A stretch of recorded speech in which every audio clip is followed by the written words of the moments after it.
is an avid bridge player. She was wonderful. She was spirited. She was competitive. This is Carriage Hill Elementary. We are testing our emergency 911 radios today. If there is an emergency situation, we know seconds matter.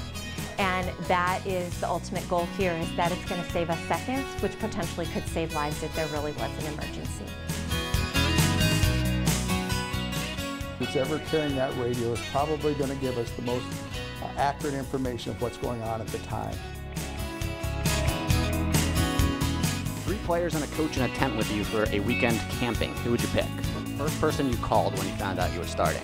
Adrian! Yeah, that. From 3 News Now and the Omaha World-Herald, this is Omaha Sunday Morning with Jennifer Griswold.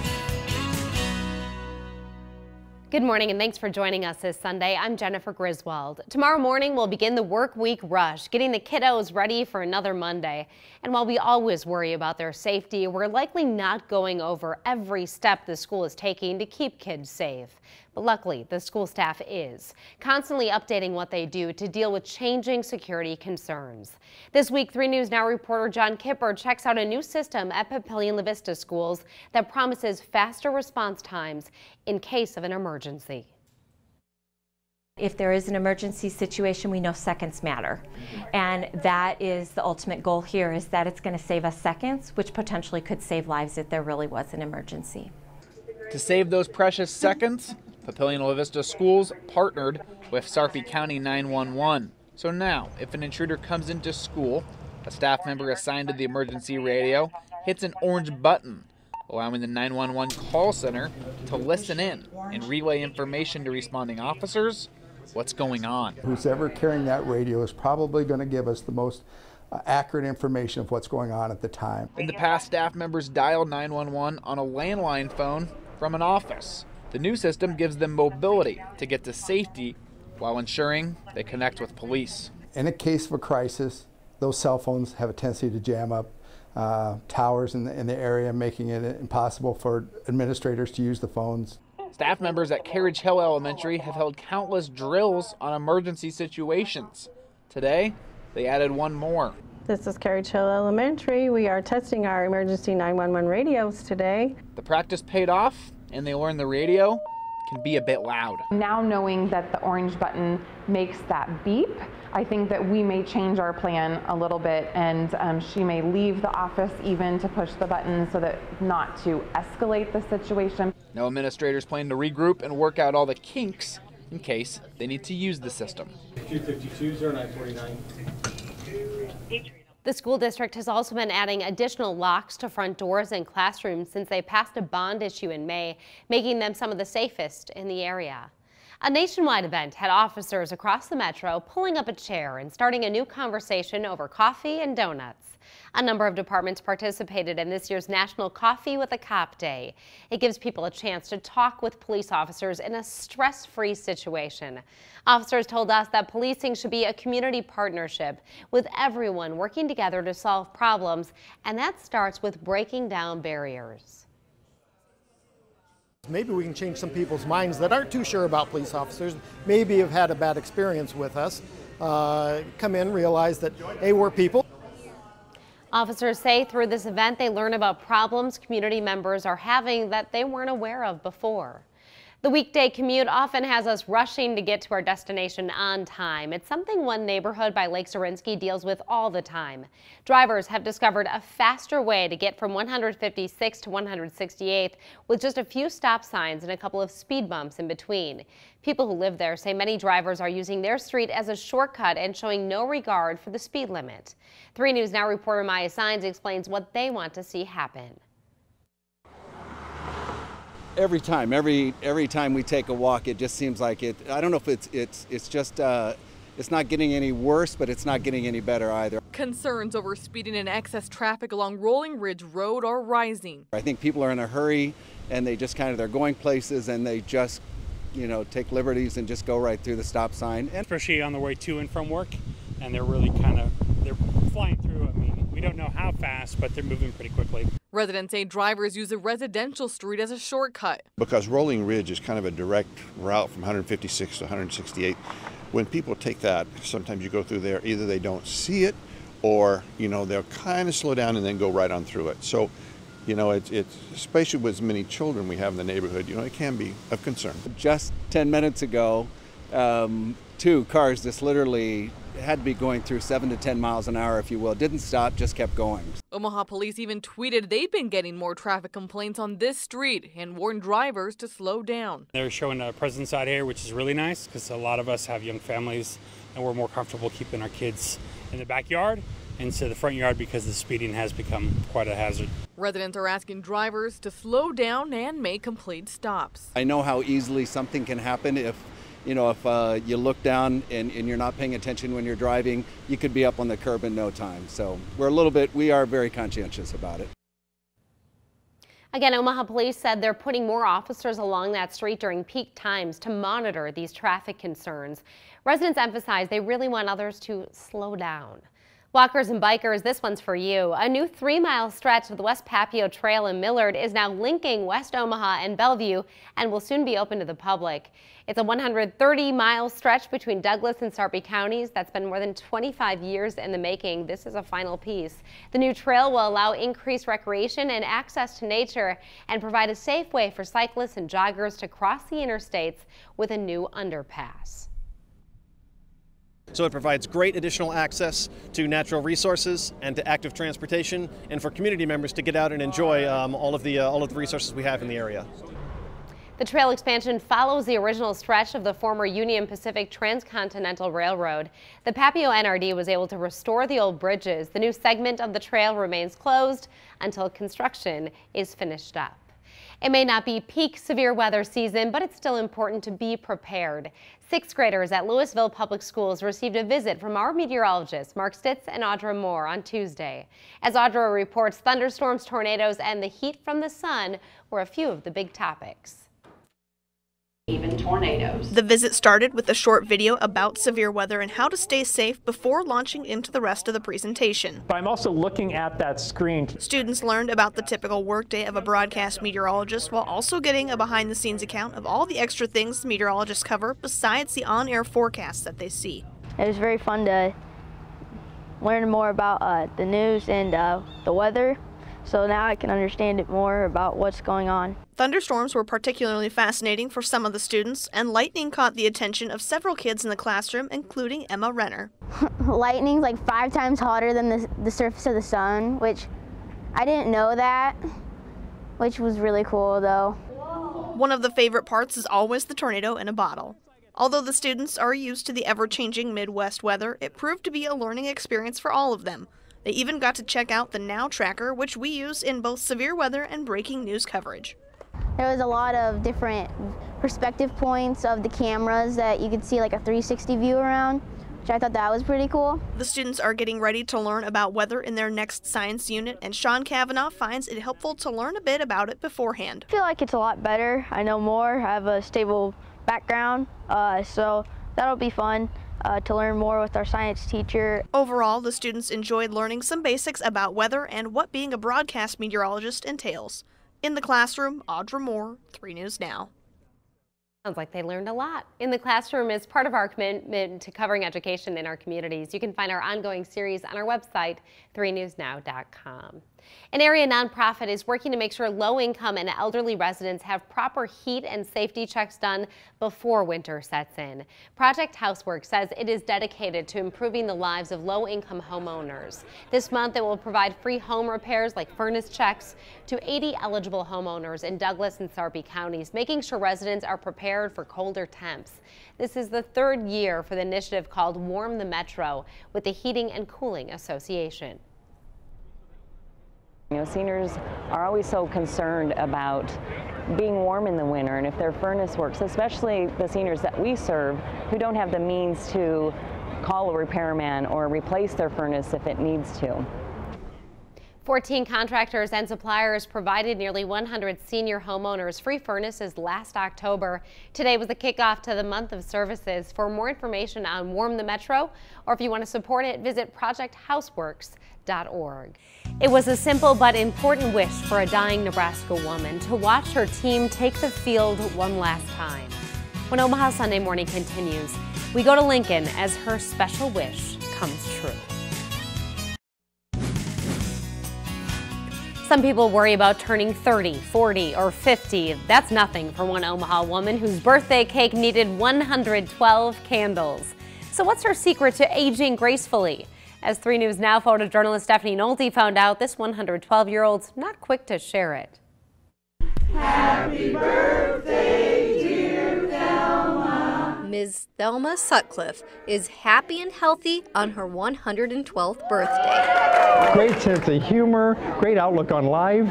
Thelma enjoyed a little cake and extra attention at Brighton Gardens Assisted Living Home. We talk a lot about clothes, and she likes to look nice and likes to have me match up things and outfits. Her friends say she's an avid bridge player, organizing games every Saturday afternoon at Elmwood Tower, where she lived on her own up until 2 years ago. She was spirited, she was competitive, she would have cut you off at the knees to make a contract, but it was all in good fun. Thelma told me she was too busy at her party to stop for an interview. When you're 112, you can get away with that. Her friends weighed in, though, on her secret to a long life. Most times when she's interviewed, she'll say she never did smoke. She frequently would say joke that she never had any children, and I've heard a couple of ladies here say that means I'm doomed. And they say she always eats what she wants. Here's to another great year, Thelma. Stephanie Nolte, 3 News Now. Thelma's assisted living home says she is the oldest living person in Nebraska. Husker Nation's love for their team runs deep, and the slow start to the season has done nothing to dampen the spirit of one superfan. She's dealing with a diagnosis no one wants to hear: terminal cancer. Through her fight, she's had one wish: to watch her team play at Memorial Stadium. Reporter Andrew Ward was there as her wish came true. It's showtime! In the midst of 90,000, Carolyn Brown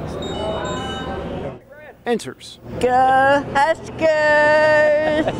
Determined for her voice to be heard. Go Huskers! Because when you know that this is the last time, it's just something I've always dreamed, to go to the Husker game before I die. you hold nothing back. Go Huskers! Because I couldn't be cured. Terminal cancer. The news that shook Carolyn and her family back in January. It'll be very hard because I was so sick. It was hard moving. Carolyn, given just months to live. We found out what the prognosis was, and of course it was pretty tough, you know. But tough is Carolyn's middle name. She couldn't understand. She says, "Why does it have to be me? You're all older than me."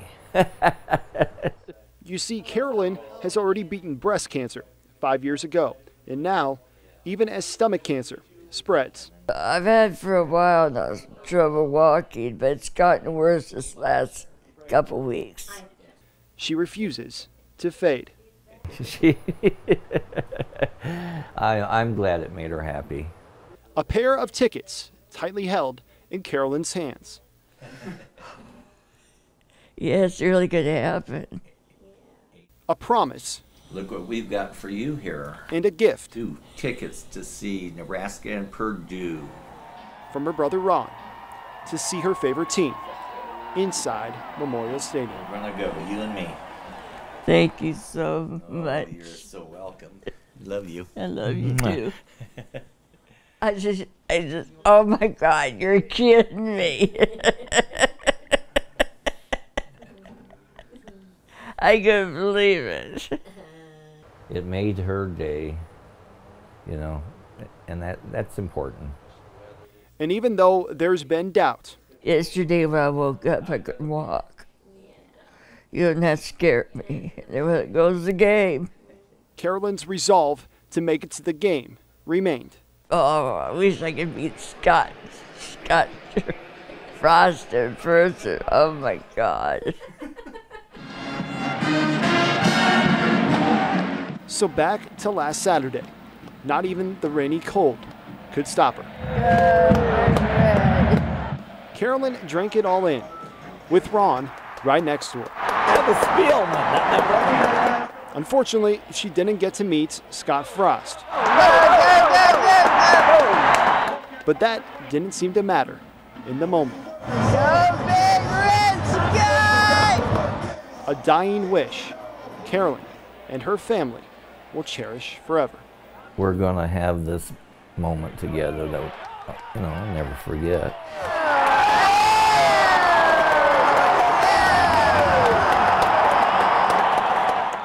What a wonderful gift. Carolyn stays in Beatrice, currently under the care of hospice and her loving family. When your name is Adrian, it's a safe bet you've heard a Rocky quote yelled at you once or twice, and Adrian Martinez is no exception. Later on Omaha Sunday Morning, we get candid with the freshman Husker as he talks camping, emojis, and more during a segment we call Fill in the Blank.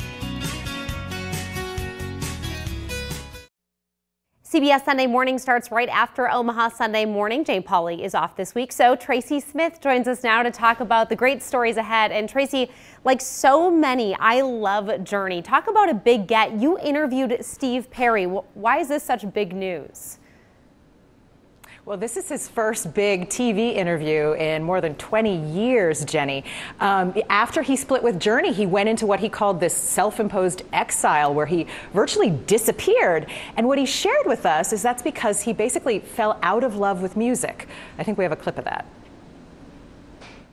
You stopped singing? I stopped singing. Completely? Completely, Tracy, I swear. Not even humming in the car, nothing? No humming in the car. I'm telling you, a bit toasted I was. And how long did that last? Years. Were there moments where you thought, what have I done? No. No. I just wanted to move forward. Now he finally has a new album out. It's called Traces, and that voice is back. And what's remarkable about this story is what, or really who, convinced him to start singing again and to come back. And he talks a lot about that in this interview. Oh, looking forward to seeing that one for sure. Another story we have to look forward to. We've talked about it here in the Omaha area. Vaping has become a problem, especially among teens and adults. What can we look forward to in this report? Yeah, Tony DeCopel's the correspondent on that, and he looked into both sides of this. You know, e-cigarettes for adults who are trying to quit smoking are a good thing. I mean, they provide the nicotine without the very dangerous carcinogenic smoke. But there's the other side of the story, as you mentioned, which is that young people are so attracted to these things because of the different flavors and the slick packaging, and so it's a real dilemma. So Tony will get into both sides of that. All right, Tracy, thanks so much. We appreciate it. CBS Sunday Morning starts at 8 o'clock, and we'll be right back. It's becoming a weekly tradition for Husker players, going head-to-head with our own sports reporter, Phil Bergman. In this week's Fill in the Blank, before the Huskers took on the Badgers, Phil went one-on-one with quarterback Adrian Martinez. They talked movies, emojis, and who he would take on a camping trip. Let's take a look. First person you called when you found out you were starting? My dad, easily. What is slang that coaches use that they're just way too old to use? I don't know if you've heard Coach Held use onions before, but he says it all the time.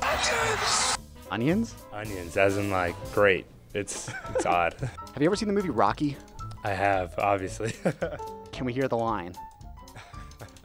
Not for me. You guys hear it enough. You guys already know it. Adrian! Yeah, that. Favorite emoji? The laughy face.